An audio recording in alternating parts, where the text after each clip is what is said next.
I started dancing somewhat later in life, relative to most people who have a professional career. I played soccer mostly, but I wasn't very good, and I got made fun of, and I just like, it didn't feel like home. It didn't feel like a safe place. And then when I started high school, my mom actually was like, "You should do dance," and I was like, "But all my friends are doing choir," and then she's like, "But just try it," and I did, and I stuck with it, and it was it felt much more like home. Like I finally had a community. I finally felt like I fit somewhere. So it's been life-changing. It's made me who I am. I'm so grateful for my teachers.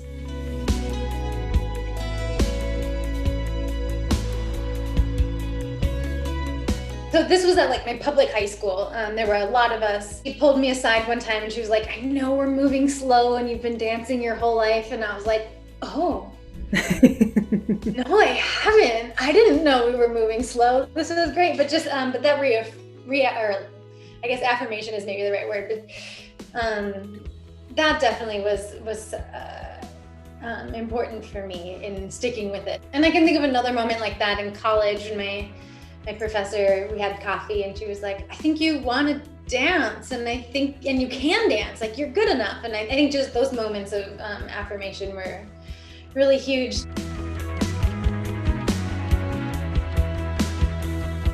I was a dance major and also a biology major, and I had a concentration in American Racial and Multicultural Studies. That was undergrad. And then an artist came to set a piece, and I got selected to be in the piece, and her name is Robin Steen. So I kind of met her, we got to know each other a little bit, and I emailed her after graduation and asked her if she needed dancers. She said they were having an audition. I went to the audition, and long story short, I moved to Southern Oregon to dance with her. And so I danced full-time for I think 6 years.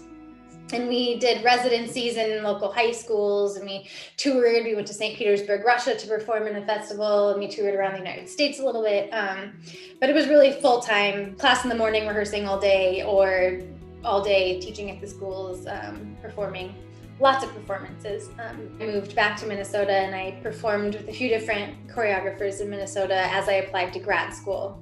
In grad school, I focused kind of on interactive technology and dance, and like being the ways that audience members or users can be a part of the performance. Yeah, and I really think I really love the difference between a passive audience that sits on one side of a proscenium arch, and what it is to be involved in the performance in that way. And they did that with technology and programming. And then I moved to Milwaukee last spring, so I've been here since then.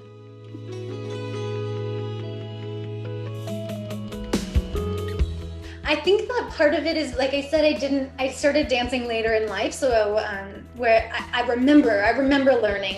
I think I've always been interested in the ways that information gets shared, and I really love the back and forth with students to get to those aha moments, and like organizing, developing a way for students to discover on their own.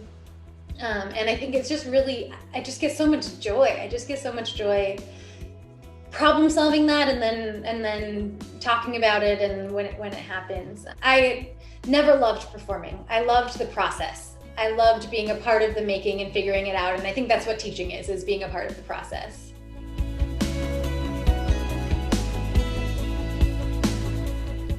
I really hope that students get familiar with their body, like learning how to problem solve in their own body.